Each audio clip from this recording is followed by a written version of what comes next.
Meu nome é Pablo e escrevo para relatar uma história sobre o mar.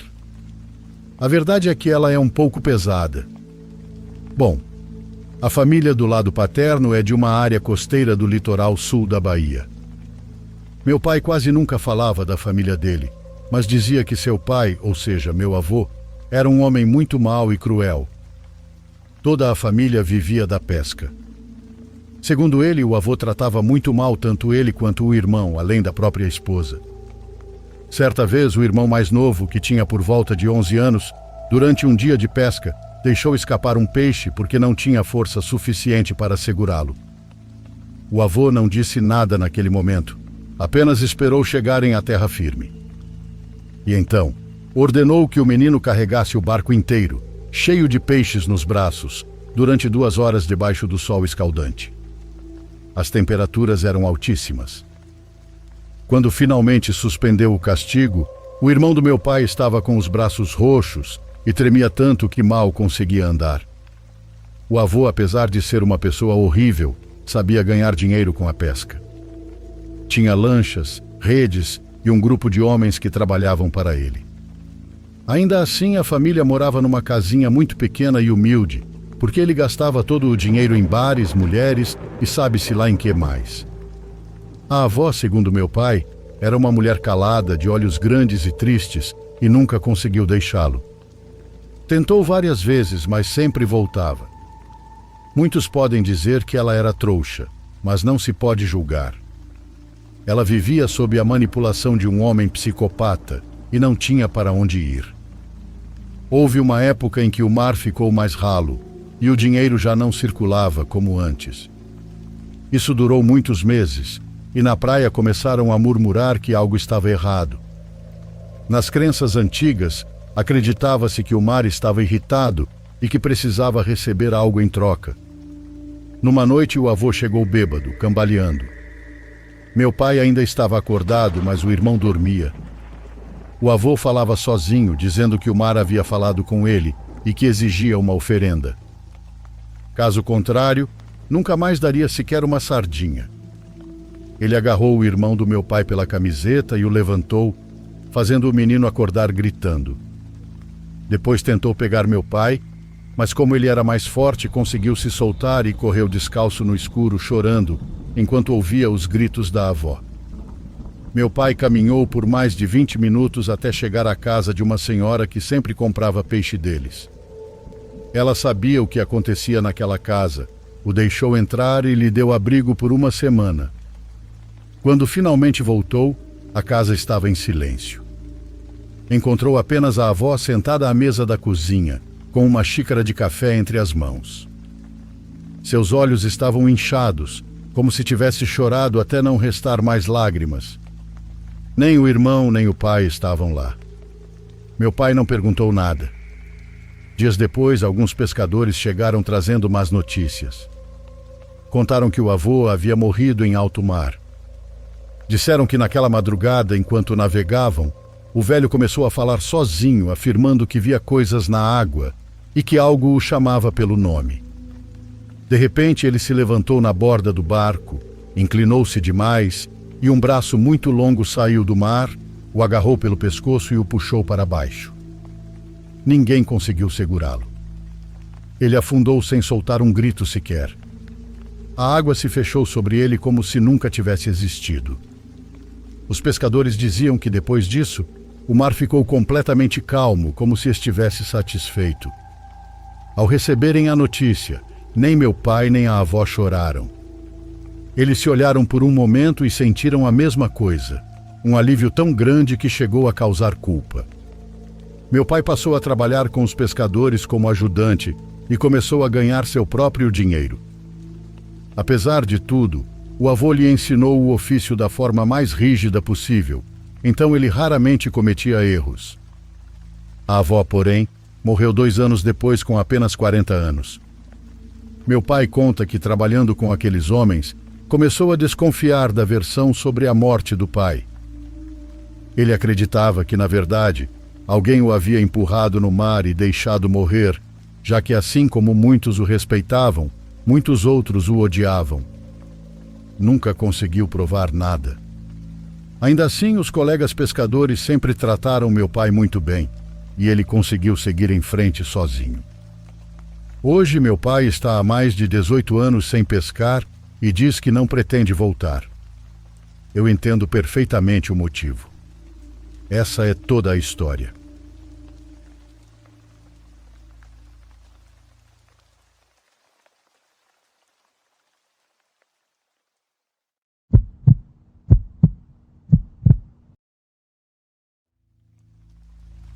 Quando eu era pequena, saía para brincar com meus amigos do povoado quase todas as tardes. Sempre era depois que minha mãe perguntava se eu já tinha terminado a lição de casa. Nós nos reuníamos em um terreno que ficava um pouco afastado da minha casa, a cerca de 10 minutos de caminhada. Minha casa não ficava exatamente nos limites do povoado, mas também não era perto do centro, então esse terreno acabava ficando mais ou menos no meio do caminho. As pessoas mais velhas haviam adaptado o local como um campo de futebol, embora nem sempre o usassem, e quando estava livre nós aproveitávamos para jogar bola. Eu devia ter uns 9 anos naquela época. Lembro bem que bem ao lado do terreno havia uma casa abandonada. Não tinha telhas. Metade do telhado estava caído e as paredes estavam cheias de galhos e trepadeiras que pareciam se agarrar a elas. Naquela área crescia muito mato, porque o rio ficava perto, e além disso não havia outras construções ao redor. Por isso o lugar sempre passava uma sensação de solidão. Naquele tempo eu não sabia nada sobre aquela casa. Para nós, crianças, era apenas uma casa abandonada, e nada mais. Só quando cresci fiquei sabendo que ela havia pertencido a um casal que morreu e cujos filhos foram embora, deixando o imóvel completamente esquecido. Quase sempre começávamos a brincar por volta das 4:30 da tarde. A maioria de nós era criança, e comigo costumavam brincar porque eu não gostava de brincar de boneca. Quando montavam os times, quase sempre me escolhiam por último. Mesmo assim, eu queria jogar e não reclamava. Quando a bola caía no meio do mato ou nos terrenos ao redor, quase sempre mandavam eu ir buscar. Eu não me importava e preferia isso a ficar sentada sem jogar. Muitas vezes ficávamos brincando até às 7 da noite ou até minha mãe ir me buscar.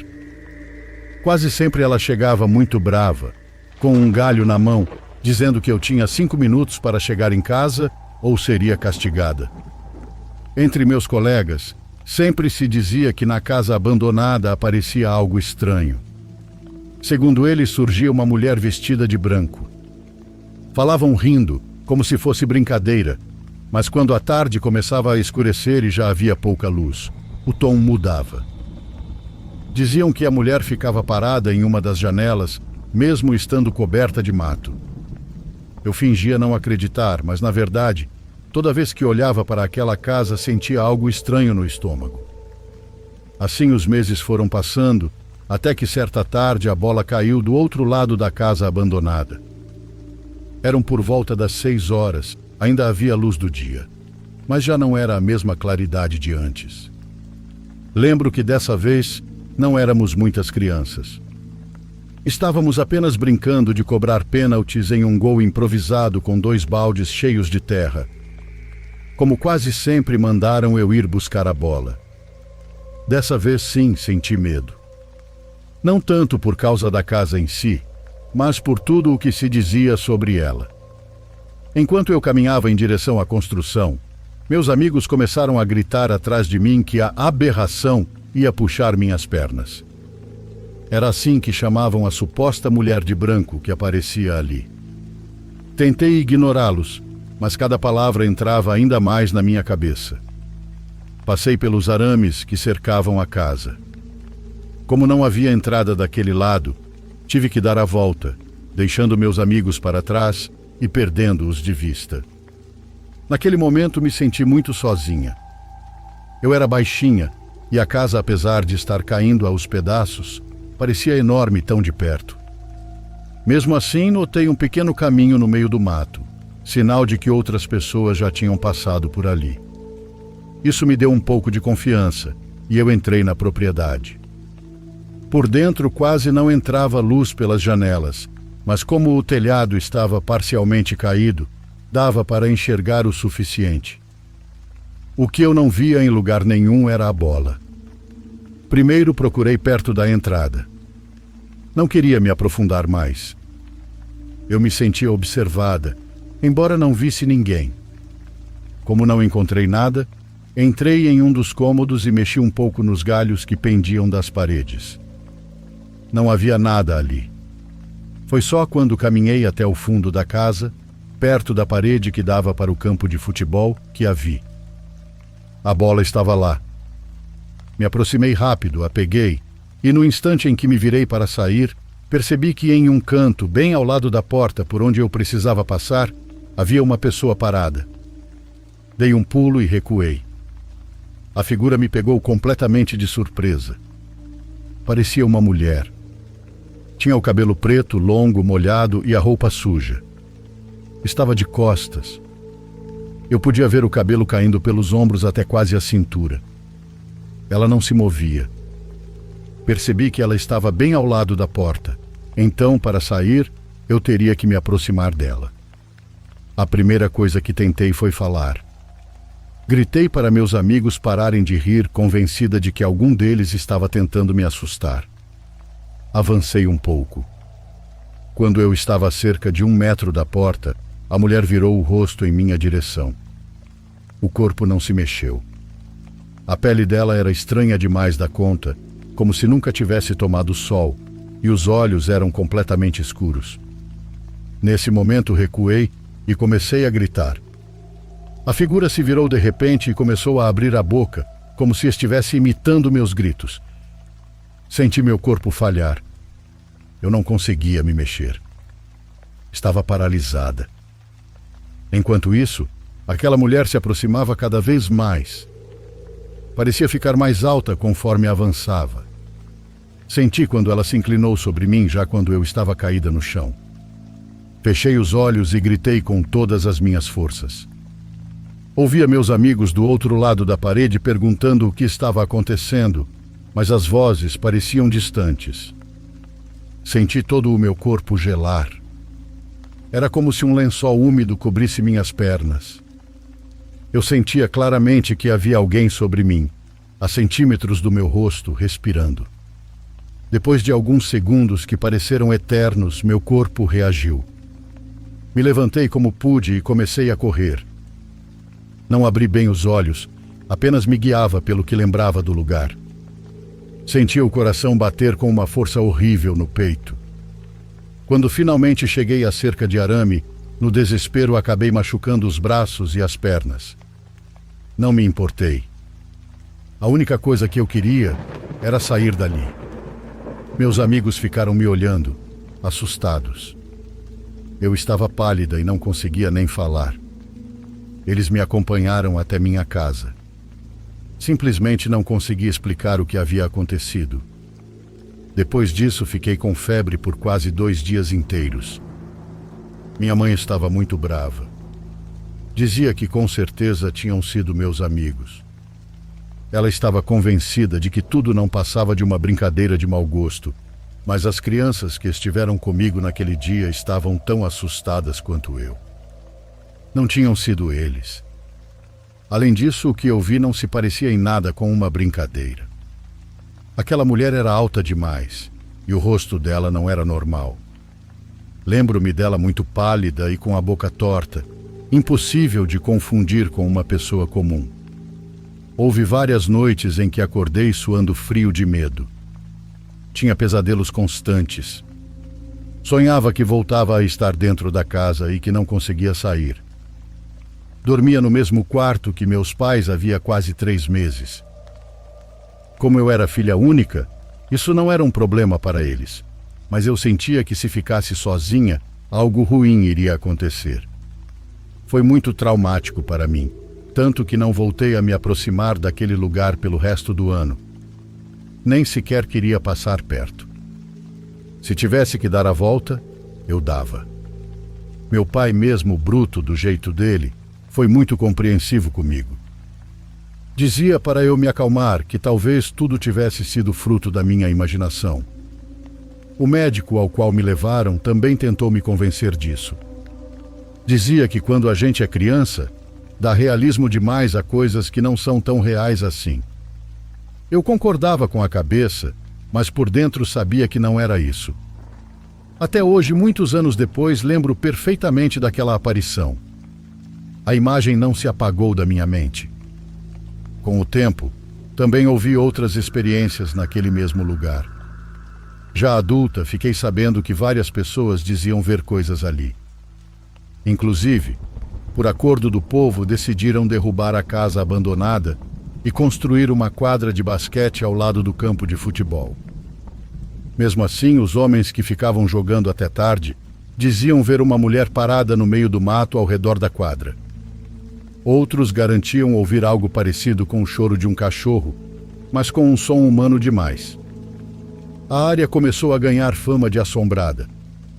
Continuaram contando histórias sobre a mulher de branco, embora os relatos reais não falassem de alguém vestida de branco, mas sim de uma massa escura que rondava o local.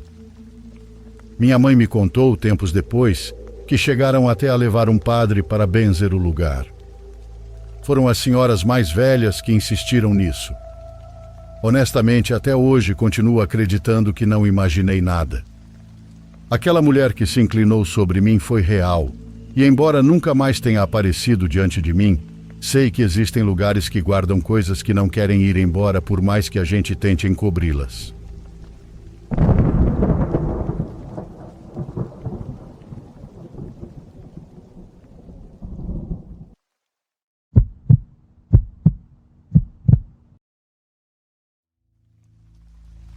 Faz muito tempo, mas certa vez eu fui passar as festas de fim de ano na casa de uns parentes. Na noite de Natal, quando a comemoração já estava acabando, eu estava sentado com meu tio e mais algumas pessoas, terminando umas garrafas de bebida. Minha tia e meu tio tinham decorado a cozinha quase inteira com fotos deles e dos meus primos. Então ficamos um bom tempo olhando uma por uma, relembrando histórias e fazendo algumas piadas. Eu lembro que rimos muito de uma foto porque o cabelo do meu tio nos anos 70 era simplesmente hilário. Ele levou na esportiva, se levantou e disse algo como: "Se vocês acham isso engraçado, esperem até ver o cabelo da tia Ju nos anos 80. Ela achava que era a Grace Jones. Todo mundo estava rindo e duvidando enquanto minha tia avisou que ele estava morto se descesse com aqueles álbuns do quarto. Mas o meu tio não deu ouvidos e acabou sobrevivendo para contar a história. Aliás, o cabelo da tia Ju era muito estiloso. E já que o meu tio trouxe uma caixa cheia de álbuns, começamos a passar um para o outro. Eu peguei um que tinha fotos bem mais antigas que as dos outros. Foi aí que, em uma das fotos, vi um homem que eu confundi com meu tio Marlon. Ele estava em uma igreja, usando algum tipo de vestimenta religiosa católica. Não ria de mim, eu realmente não sei o nome daquilo. E para completar, eu estava bem bêbado. Então a primeira coisa que saiu da minha boca foi: "Caramba, tio Marlon, quando é que você foi padre?" Ele também estava bêbado, então respondeu: "Nunca fui", mas logo fez uma expressão como se tivesse dito algo que não devia.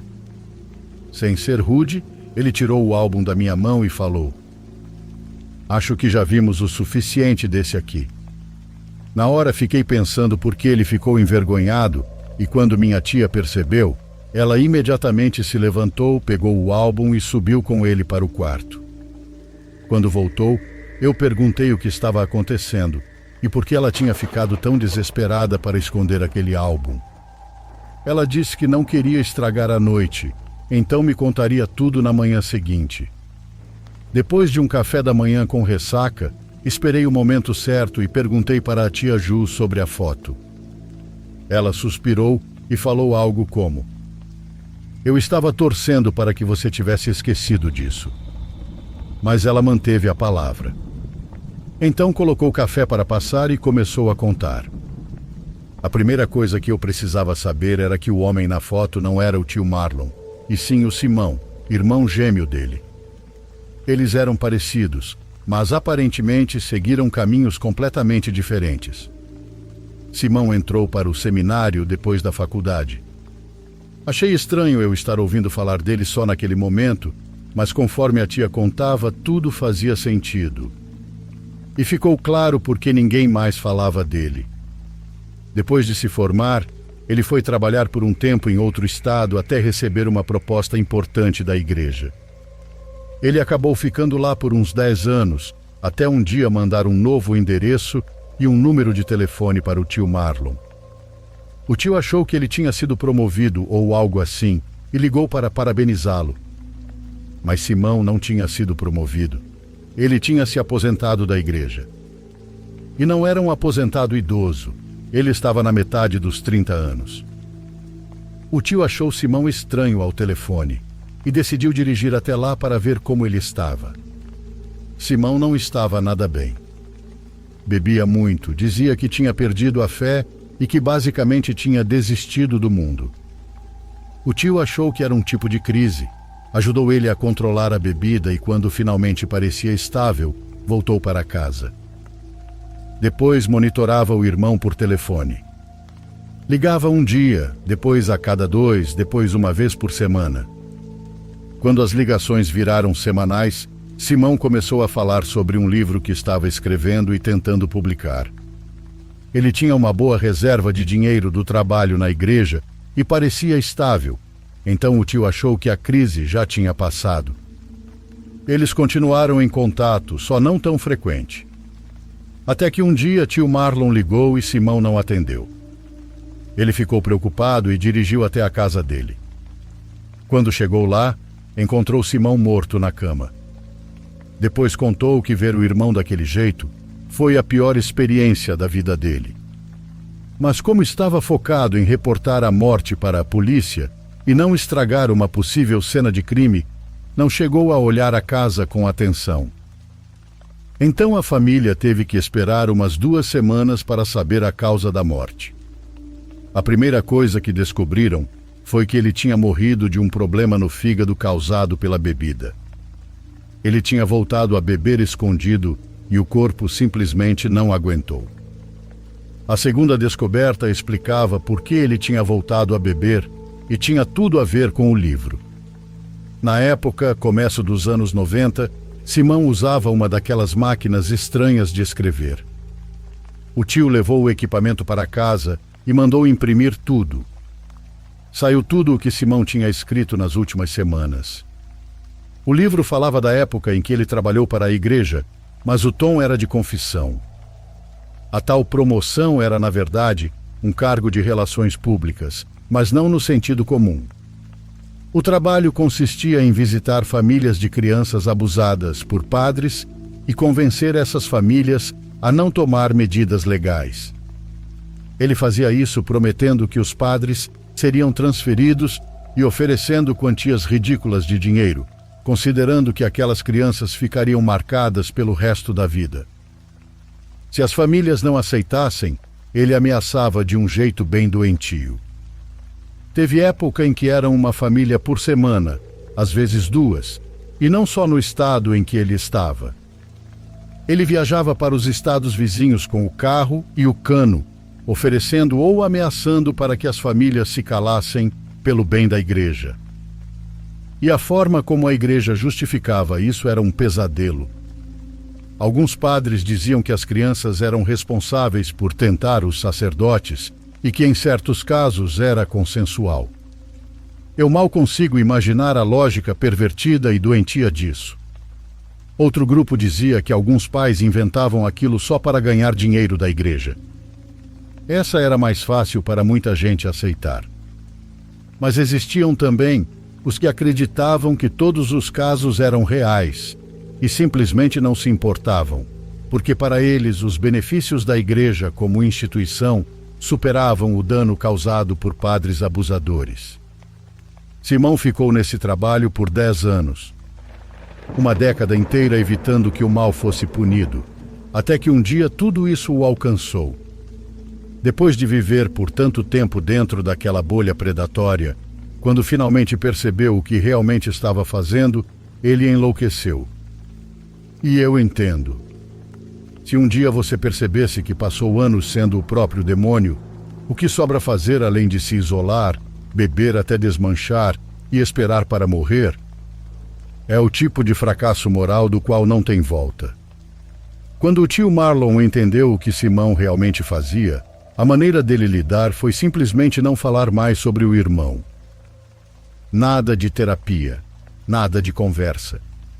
Ele só jogou aquilo dentro de uma caixa mental e decidiu que o irmão não merecia mais existir na vida dele. Eu perguntei se o tio talvez tivesse esquecido que a foto estava lá ou se mantinha aquela foto como uma última lembrança. A tia disse que era definitivamente a segunda opção. Ele sabia que aquela foto estava ali e, mesmo se estivesse completamente bêbado, não teria descido o álbum se por algum motivo não quisesse que víssemos. Achamos que talvez fosse um pedido de ajuda ou algo que estava voltando à tona depois de tantos anos. Mas até onde sabemos, ele nunca falou sobre isso. Talvez tenha falado apenas com minha tia e pedido para não comentar. Eu realmente espero que tenha desabafado, porque não é saudável carregar um peso desse sozinho. Não mesmo.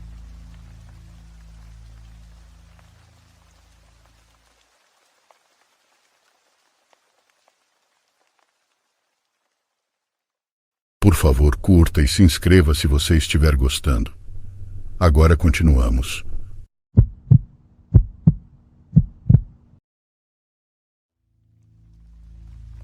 Meu nome é Camila Ruiz, e o que vou contar aconteceu em 2018, quando eu tinha 22 anos.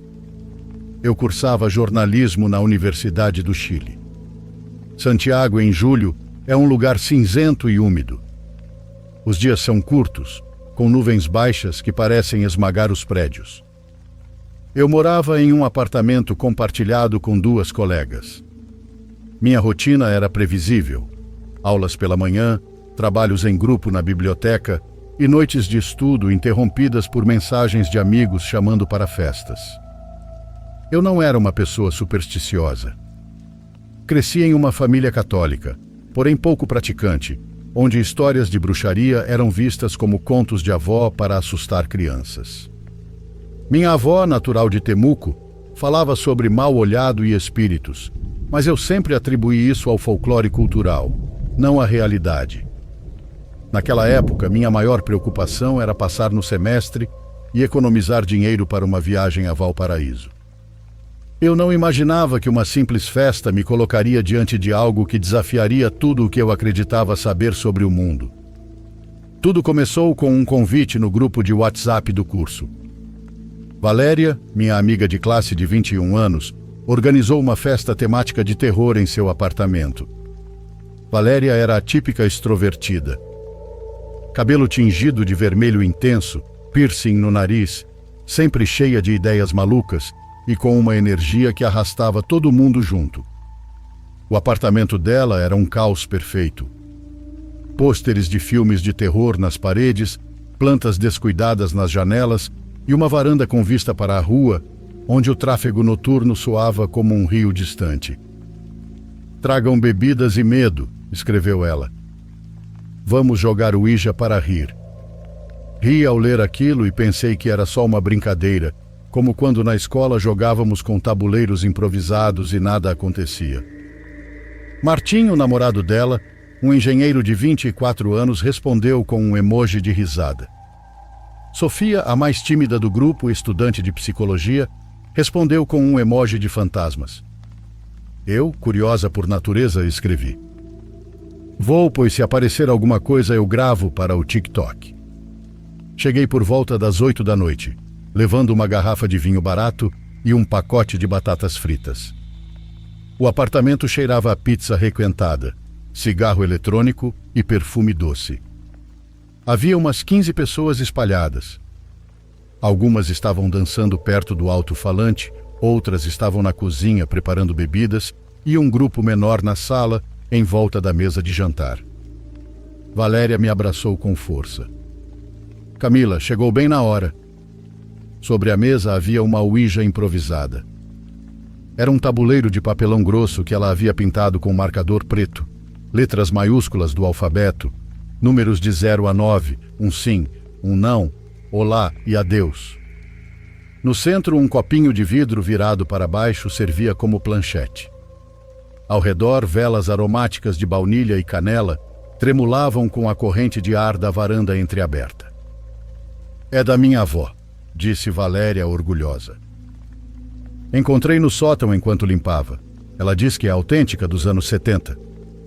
Rimos, e ninguém levou a sério a ideia de que aquilo pudesse ser perigoso. Sentamos em círculo no chão, sobre almofadas e mantas. O grupo principal era formado por mim, Valéria, Martim, Sofia, Lucas e Ana. Esta última usava um crucifixo prateado pendurado no pescoço e carregava um rosário no bolso. O resto da festa continuava ao fundo, com risadas, música em volume moderado e garrafas passando de mão em mão. Valéria acendeu mais velas e apagou a luz principal, deixando apenas um brilho alaranjado no ambiente. Regras básicas, disse ela. Não tirar os dedos antes de encerrar, não zombar. E se algo parecer errado, a gente para. Todos colocamos os dedos no copinho, e o ar pareceu ficar mais pesado, como se o quarto estivesse prendendo a respiração. Começamos com perguntas inocentes. Tem alguém aí? O copinho não se mexeu. Perguntamos se era um espírito bom. Nada. Lucas empurrou levemente o copo e todos o acusamos de trapacear.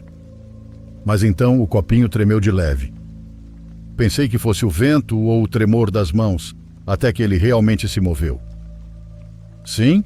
Perguntou Valéria com a voz empolgada. Perguntamos o nome e o copinho deslizou lentamente, soletrando: Elias. Quem é você, Elias? Perguntei, achando que ainda era brincadeira. Amigo, marcou o copo. As risadas voltaram, mas o pessoal agora estavam mais nervosos. Sofia se mexeu desconfortável. Gente, meu avô dizia que as ouijas abrem portas que não se fecham facilmente. Martim respondeu. Vamos continuar. Perguntamos a idade. A resposta foi 100 anos. Como você morreu? O copinho acelerou e marcou, enforcado. O clima mudou na hora. Uma vela se apagou sozinha e Ana a reacendeu com as mãos tremendo. Quer nos dizer algo? Perguntou Valéria. Segredos. O copinho começou a apontar para cada um de nós. Para Martim marcou infiel. O rosto dele endureceu. Valéria o encarou confusa, lembrando-se de uma traição que só os dois conheciam. Para Lucas marcou ladrão. Ele riu, mas todos sabíamos que ele havia roubado uma loja anos atrás. Para mim, mentirosa. Um arrepio percorreu meu corpo. Eu havia mentido para minha família sobre várias notas baixas. Como isso sabe dessas coisas? Perguntou Sofia. Valéria, fascinada, perguntou: O que você quer? A resposta foi: jogar. A música parou sozinha, e o alto-falante começou a emitir uma estática, como um rádio mal sintonizado. O vento da varanda ficou mais forte, fazendo as cortinas se moverem como fantasmas. O copinho girou de forma descontrolada, soletrando: Não estou sozinho. A temperatura caiu do nada, e meu hálito ficou visível. Sofia tirou os dedos do copo e disse que bastava, e que precisávamos encerrar o jogo. Mas Valéria, dominada pelo clima, insistiu. Ele está sozinho, disse ela. O copinho marcou. Não. Ana segurou o crucifixo e disse: Em nome de Deus, vá embora. O copinho se moveu até a Deus, mas não parou. De repente, o tabuleiro se levantou no ar, flutuou por um segundo e foi arremessado contra a parede, se estilhaçando em pedaços. Todas as velas se apagaram ao mesmo tempo, deixando o apartamento no escuro, iluminado apenas pelas luzes da rua e pelos celulares. Ouvimos uma voz grave, distorcida, como a de uma criança. Ela dizia nossos nomes: Valéria, Camila, Martim. Sofia gritou. Algo a empurrou e ela caiu com tudo no chão. Martim tentou acender a luz, mas o interruptor soltou faíscas. A mesa começou a tremer e livros caíram das estantes, como se fossem empurrados por mãos invisíveis.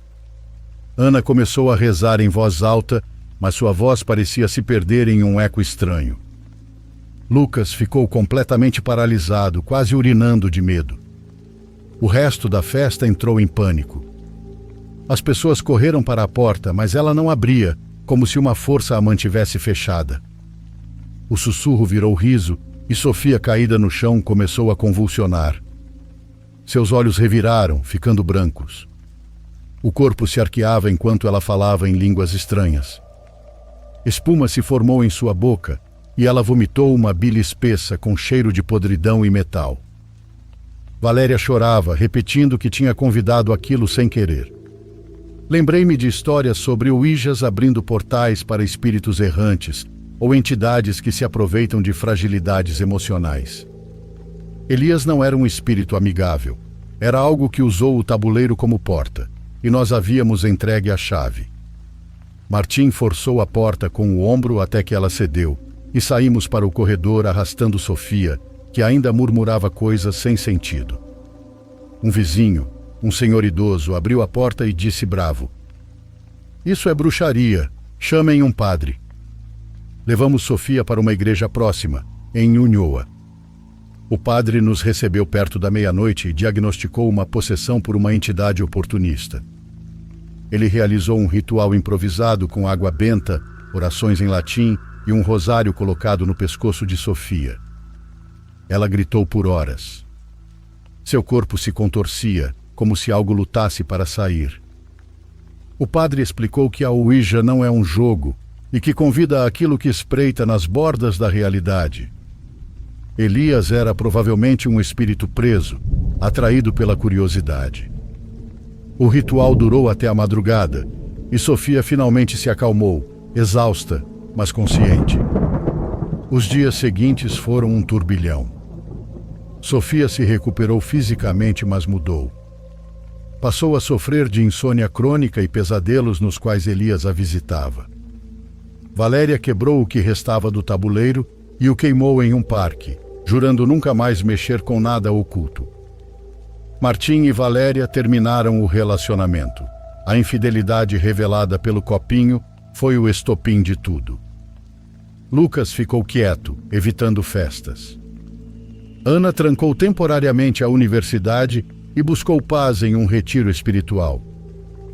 Eu escrevi um artigo anônimo para o jornal estudantil, alertando sobre os perigos das ouijas e dos jogos de terror, mas o incidente me marcou profundamente. Em noites frias de inverno, quando o vento sopra forte, às vezes ouço sussurros no ar. Parece que chamam meu nome. Não sei se Elias se foi por completo ou se ainda espera outra porta aberta. Desde então, evito tudo o que envolve o oculto. Não acredito que fosse um demônio bíblico, mas algo diferente, oportunista, que usou nossa arrogância para entrar. Se vocês pensam em usar uma ouija por diversão, parem. Uma invocação acidental pode custar mais do que uma noite de susto. Pode custar sua paz mental para sempre.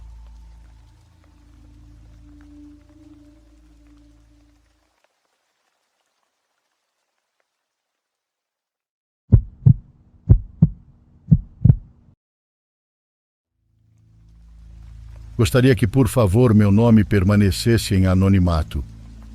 Não fiz nada de errado, não há nada a esconder, é apenas por respeito à pessoa que me deu o emprego.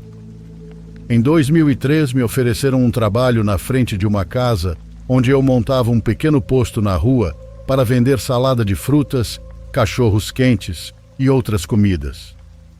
Costumavam me deixar sozinha, pois esse trabalho me foi indicado por uma amiga da minha mãe. Quando digo que me deixavam sozinha, é porque eu já tinha experiência trabalhando nesse tipo de barraca e conseguia atender os clientes completamente por conta própria. O carrinho ficava do lado de fora da casa de uma senhora que, na verdade, não morava ali.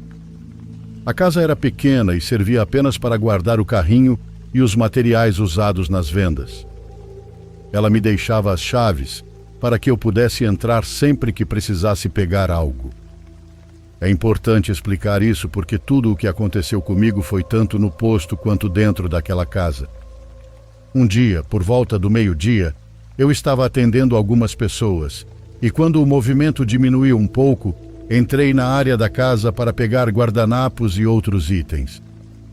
Foi nesse momento que, de relance, vi um senhor caminhando dentro da casa, como se tivesse saído da sala em direção à porta que dava para a pequena cozinha. A dona nunca havia mencionado que alguém morasse ali, e o quintal vivia sempre fechado, o que impossibilitava qualquer entrada por trás. Então pensei que alguém pudesse ter entrado sem que eu percebesse, já que eu estava ocupada trabalhando. Pedi a uma cliente que sempre comprava comigo para olhar o posto enquanto eu verificava rapidamente a casa. Ela aceitou. Entrei e revirei tudo. A casa era muito pequena, só tinha um quarto com uma cama, um banheiro e a sala ligada à cozinha. Não havia absolutamente ninguém. Mesmo assim, eu tinha certeza de que havia visto aquele homem. Era um senhor já idoso. Saí dali confusa. Terminei meu dia e fui embora, tentando me convencer de que talvez tivesse sido apenas reflexo. 2 dias depois, já quase 3 da tarde, quando eu estava desmontando o posto, olhei novamente para a casa enquanto carregava uma caixa de utensílios. Foi então que vi o mesmo homem parado na janela, olhando para mim. Seu rosto estava colado no vidro. Havia muita luz do dia, então pude vê-lo perfeitamente, os olhos arregalados, a boca fechada, o cabelo branco, a camisa azul de botões e as profundas olheiras. O jeito como me encarava era assustador. Meu corpo inteiro gelou. E para piorar, ele começou a sorrir sem desviar o olhar. Segurei firme a caixa para não derrubá-la. Quando ele se afastou da janela, corri até a entrada esperando vê-lo passar pela porta, mas não apareceu. A casa era iluminada, com janelas abertas, e não havia onde se esconder. Entrei tremendo e lá dentro estava tudo em silêncio absoluto. Completamente vazio. Eu não podia ter imaginado aquilo, pois a janela ficava a poucos metros de mim. Terminei de guardar minhas coisas e esperei a senhora chegar, mas fiquei do lado de fora, sentada na calçada. Quando ela apareceu, perguntou por que eu estava ali no sol.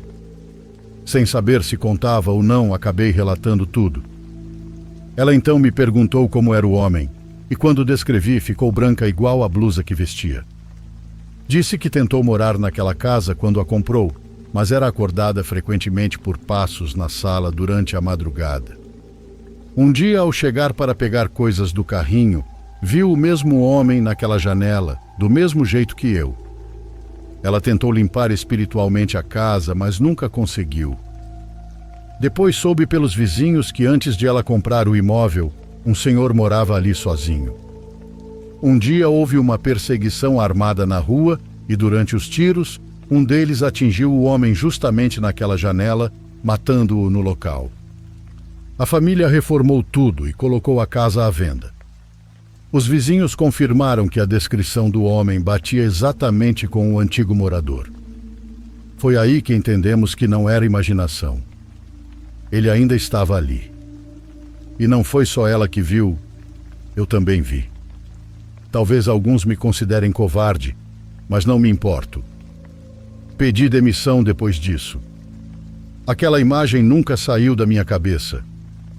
Passei a ter pesadelos constantes porque o vi de forma tão clara que parecia uma pessoa viva, mas não era.